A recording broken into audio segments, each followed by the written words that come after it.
Welcome to the Learning Pines YouTube. We hope this video helps. Start your churro journey by combining 1 cup of water, 1/2 cup of butter, 2 tablespoons of sugar, and 1/4 teaspoon of salt in a saucepan.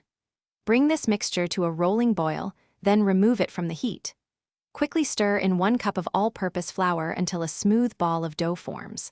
Finally, beat in 2 large eggs, one at a time, ensuring each is fully incorporated before adding the next. Now, transfer your warm churro dough into a piping bag fitted with a large star-shaped nozzle. This nozzle is key to creating those iconic ridges. Carefully pipe the dough directly into the hot oil, forming strips about 4 to 6 inches long. Try to keep your churros a consistent size.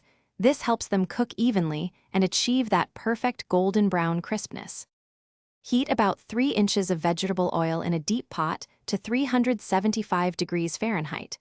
Carefully place a few churros into the hot oil, making sure not to overcrowd the pan. Fry them for about 2 to 3 minutes per side, or until they are beautifully golden brown and wonderfully crispy. Use tongs to turn them, then remove and drain on paper towels. For the final touch, combine 1/2 cup of granulated sugar with 1 teaspoon of ground cinnamon in a shallow dish. While the churros are still warm, roll them generously in this sweet mixture, ensuring they are fully coated.